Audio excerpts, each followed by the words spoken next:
Election commission अरकान की तकर्री पर पार्लिमानी कमेटी का इजलास आज फिर होगा। सिंध से इलेक्शन कमीशन के रुकन पर अपोजिशन का डेडलॉक खत्म होने की उम्मीद। बलोचिस्तान से मेंबर इलेक्शन कमीशन के लिए मीर नवीद जान बलोच के नाम पर पहले ही इत्तेफाक हो चुका। तकर्रियों में ताखीर पर अपोजिशन का सुप्रीम कोर्ट से रुजू करने का भी इंदिया।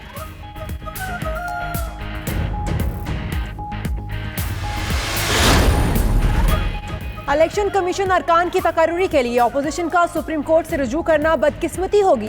फवाद चौधरी का ट्वीट, कहते हैं सियासतदान इलेक्शन कमीशन के लिए एक शख्स पर इत्तफाक नहीं कर सकते तो मुल्क के बड़े मसाइल पर क्या इत्तफाक की राय पैदा करेंगे। फ्रीकैन अपनी पोजीशन में नरमी लाएं और फैसला करें।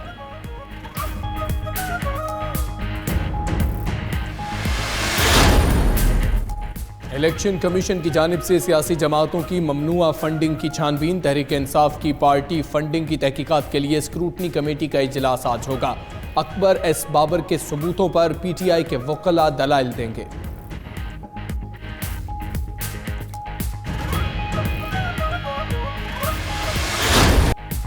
नवाज शरीफ मरियम नवाज की तरह आसिफ जरदारी और फरयाल तालपुर को जमानत मिल पाएगी या नहीं। इस्लामाबाद हाई कोर्ट का 2 रुकनी खुसूसी बेंच जमानत की दरख्वास्तों पर आज समाअत करेगा। साबिक सदर ने तिब्बी बुनियादों पर रिहाई की दरख्वास्त दे रखी है। फरयाल तालपुर ने अपनी स्पेशल बच्ची की देखभाल के लिए जमानत की अपील की है।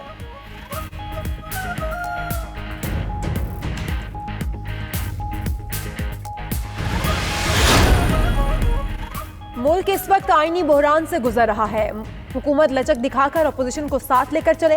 मुस्तफा कमाल की मीडिया से गुफ्तगू, मजीद बोले कि वजीर आजम मोदी से बात करने के लिए तैयार है मगर अपोजिशन से नहीं।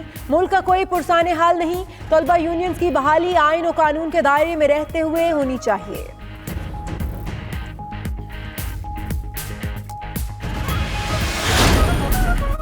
बराह रास्त गैर मुल्की सरमायाकारी में 286% इजाफा हुआ। मुशीर खजाना हफीज शेख कहते हैं कि ब्लूमबर्ग ने डॉलर टर्म्स में पाकिस्तान स्टॉक मार्केट को दुनिया की बेहतरीन स्टॉक मार्केट करार दे दिया है। मूडीज ने दर्जाबंदी मनफी से मुस्तहकम कर दी। पूरी दुनिया को पाकिस्तान में मुआशी इस्तेहकाम का पैगाम गया है।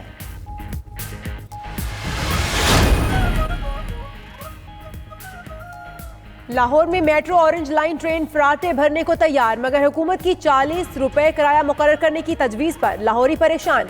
शहरियों का कहना है पहले ही महंगाई की चक्की में पिस रहे हैं, ट्रेन का किराया कम से कम रखा जाए। हुकूमत ने 10 दिसंबर को ट्रेन बोर्ड टेस्ट के तौर पर चलाने का ऐलान कर रखा है। दूसरे महाजों पर मसरूफियात के बायस वजीर आजम खेलों पर तवज्जो नहीं दे सके। मईशत बहाल हो गई, अब क्रिकेट समेत दीगर खेलों की बारी है। सेनेटर फैसल जावेद ने बता दिया। मजीद बोले कि देखना होगा खराब रिकॉर्ड के बावजूद किसने अजहर अली को कप्तानी सौंपी।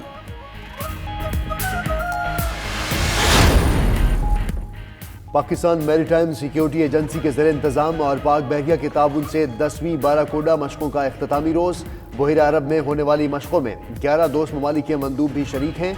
तेल का रसाव रोकने, हादसात और बहरी कज़ाकों से बचाव का अमली मुजाहरा किया गया।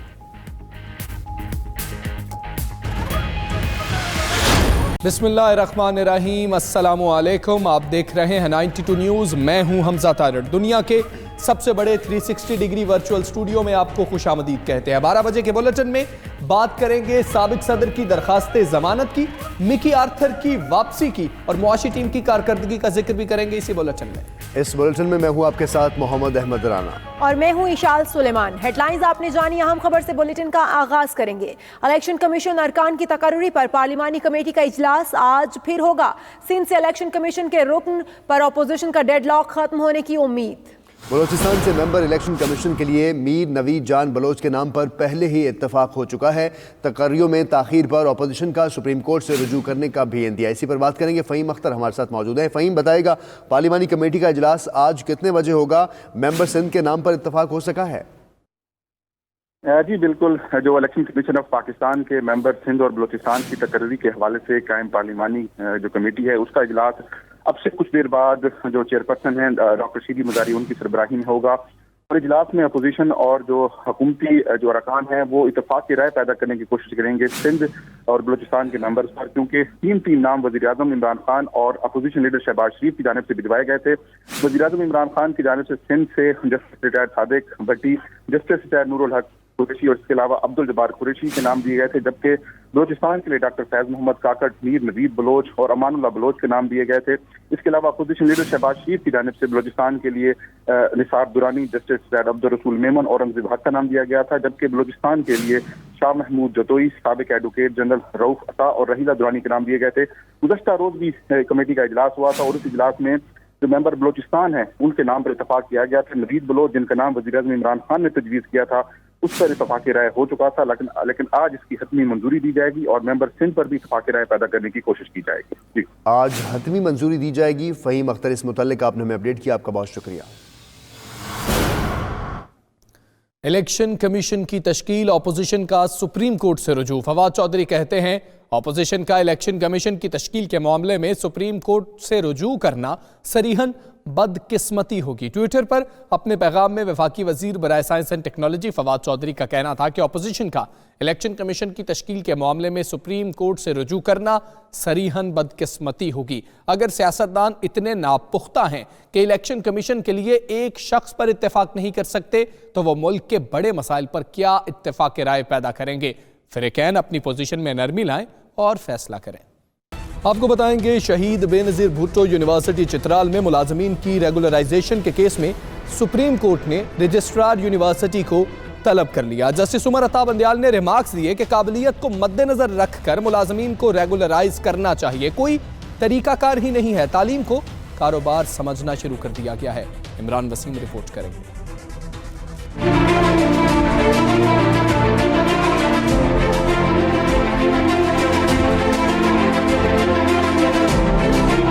शहीद बेनज़ीर भुट्टो यूनिवर्सिटी में मुलाजमीन की रेगुलराइजेशन से मुतालिक केस की समाअत जस्टिस उमर अता बंदियाल की सरबराही में 3 रुकनी बेंच ने की। वकील मुलाजमीन ने दलाइल दिए कि हाई कोर्ट के हुक्म पर मुलाजमीन को रेगुलराइज किया गया, 2 साल हो गए हैं मगर इसके बावजूद मुलाजमीन को काम नहीं करने दिया जा रहा। जस्टिस मुनीब अख्तर ने कहा कि चित्राल कैंपस अब यूनिवर्सिटी बन चुकी, मुलाजमीन को रेगुलराइज करना यूनिवर्सिटी के हाथ में है। कहते हैं हमारे पास बजट नहीं, जब बजट नहीं था तो दोबारा से यूनिवर्सिटी ने इश्तिहार क्यों दिया। वकील ने HEC से बजट न मिलने का तस्करा किया तो जस्टिस मुनीब अख्तर ने कहा कि अगर HEC बजट नहीं देगी तो क्या फिर यूनिवर्सिटी सब मुलाजमीन को निकाल देगी। जिन मुलाजमीन की कारकर्दगी अच्छी होती है इन्हें नहीं निकाल सकते। जस्टिस उमर अता बंदियाल ने रिमार्क्स दिए कि कोई तरीका कार ही नहीं है, आपने तालीम को कारोबार समझना शुरू कर दिया है। काबिलियत को मद्देनजर रखते हुए मुलाजमीन को रेगुलराइज करना चाहिए, कानून के मुताबिक भर्तियां होनी चाहिए। अदालत ने शहीद बेनज़ीर भुट्टो यूनिवर्सिटी चित्राल के रजिस्ट्रार को तलब करते हुए समाअत गैर मुइना मुद्दत के लिए मुलतवी कर दी। अभी आपको बताएं कि लाहौर में मेट्रो ऑरेंज लाइन ट्रेन फर्राटे भरने को तैयार है। पंजाब हुकूमत ने ऑरेंज लाइन ट्रेन के टिकट 40 रुपए रखने की तजवीज दे दी। महकमा खजाना की ट्रेन का किराया 50 रुपए रखने की सिफारिश है। ऑरेंज लाइन ट्रेन के किराए की 40 रुपए की तजवीज पर लाहौरी परेशान हैं। कहते हैं पहले ही महंगाई की चक्की में पिस रहे हैं, किराया कम से कम रखा जाए। पंजाब हुकूमत ने Lahore orange line metro train की टिकट 40 रुपए रखने की तजवीज दे दी है, ताहम महकमा खजाना ने 50 रुपए किराया रखने की सिफारिश की गई है। फ़हीम अमीन की रिपोर्ट देखिए। बिलाखिर लाहौर में मेट्रो ऑरेंज लाइन ट्रेन फराटे भरने को तैयार। ऑरेंज ट्रेन से मुताल्लिक वजीर आला पंजाब उस्मान बुज़दार की सरबराही में अहम इजलास हुआ। इजलास में ऑरेंज लाइन ट्रेन के किराए के तयन के बारे में गौर खोज किया गया। ज़राए के मुताबिक मेट्रो ट्रेन चलाने के लिए हुकूमत सालाना 6 अरब रुपए की सब्सिडी किराए की मद में देगी, जबकि ऑरेंज लाइन ट्रेन को मुकम्मल करने वाली कंपनियों को 8 साल में 42 अरब रुपए अलग से दिए जाएंगे। महकमा खजाना पंजाब की जानिब से टिकट 50 रुपए रखने की सिफारिश की गई और मौक़िफ़ इख्तियार किया गया कि खजाने में कमी के बाइस ज्यादा सब्सिडी नहीं दे सकते। ज़राए ने बताया मेट्रो ऑरेंज लाइन ट्रेन का किराया 40 रुपए रखने की तजवीज पर इत्तफाक कर लिया गया। हुकूमत की जानिब से ऑरेंज लाइन के किराए की 40 रुपए की तजवीज पर लाहौरी परेशान हैं। गवर्नमेंट को सहूलत देनी चाहिए आवाम को, ना कि आवाम की जेब से पैसे निकालने चाहिए। हुकूमत जो फैसला कर रही है वो बिल्कुल सही कर रही है, चाहे 40 है चाहे 50 है, लेकिन उन्होंने कोई बजट निकाल के इसका निकाला होगा फंड, तो लिहाजा ये चल हमें हुकूमत के साथ ही रहना पड़ेगा। पहले तो ज़्यादा इतनी महंगाई की हुई है, अब इसका किराया भी बढ़ा देंगे तो कौन लोग सफ़र करेगा इसके। नुकसान ना हो कौमी खजाने को, उतना किराया होना चाहिए कि इसमें कुछ बचे ना, तो गवर्नमेंट को जो है ना सब्सिडी ना देनी पड़े। इतना को किराया होना चाहिए, 40-50 रुपए मुनासिब किराया है, कुछ ज्यादा नहीं है। मेट्रो ट्रेन पर रोजाना की बुनियाद पर 2 से 2.5 लाख मुसाफिर सफर करेंगे। हुकूमत ने मेट्रो ऑरेंज लाइन ट्रेन को हार्ड टेस्ट के तौर पर चलाने के लिए 10 दिसंबर की तारीख का ऐलान कर रखा है। कैमरामैन इमरान भट्ट के साथ फहीम अमीन, 92 न्यूज़, लाहौर।